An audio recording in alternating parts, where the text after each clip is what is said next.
Continue this morning with the discussion that we've been having around not only Eskom but SOEs in general, the state of the country's state-owned entities, including Eskom, SAA, Denel, continuing to deteriorate.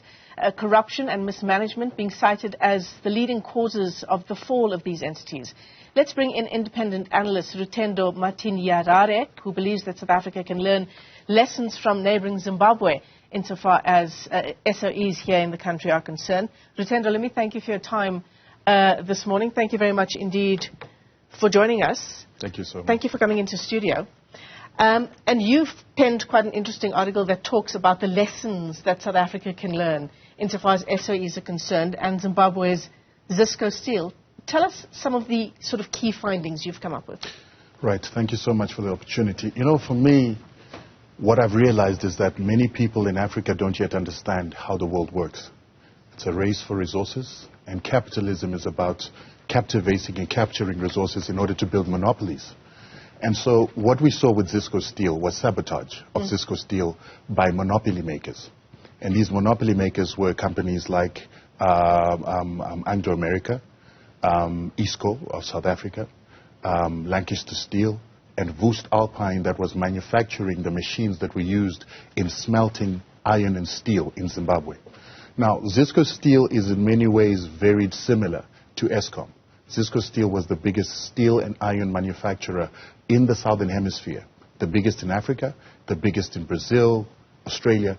And what the problem was when we got independence, the Western world was not happy to bestow an African country with the ability to produce iron and the ability to sophisticate iron and to create military hardware and industrial hardware that would have industrialized Zimbabwe or Africa.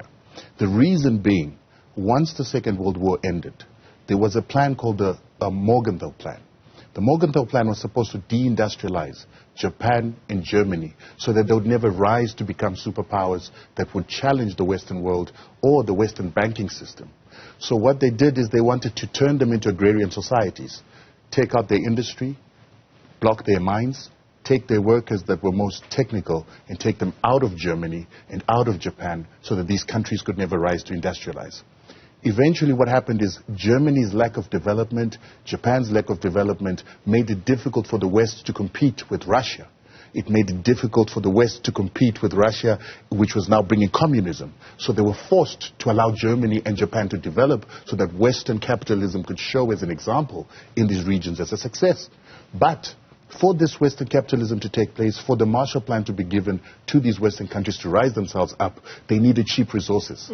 So what did they have to do? They had to now take the Morgenthau Plan, this underdevelopment plan, this agrarian society plan to Africa. And so that meant that they had to deindustrialize African countries that had just come out of colonialism to ensure that they'll never be able to sophisticate their resources so that those resources will be passed on. So keep African countries Absolutely. sort of under your thumb? Correct. So that you can use them to your benefit. And this is exactly what's happening here in South Africa with Eskom. Because you have to understand that Eskom itself was created by a private monopoly that was led by Cecil John Rhodes' company, the British South Africa company. And it created Eskom as private entities initially, where they were providing electricity to a lot of the mining industries. And with the biggest mining industry in the world in South Africa, you quickly developed the biggest electricity supplier in the world. So what they realized is that if you want to be the biggest electricity supplier, you have to consolidate all these small electricity suppliers and make one electricity supplier, which became the Victoria Falls Power supply company that was owned by Cecil John Rhodes. And if you remember, all British South Africa companies were then taken by Anglo America. Anglo America is the same one that we see having a problem in Zisco Steel. So Anglo America becomes this agent of sabotaging Africa to ensure that it doesn't industrialize and to keep the industrialization capacity in areas controlled by whites, which is why it lasted in apartheid South Africa.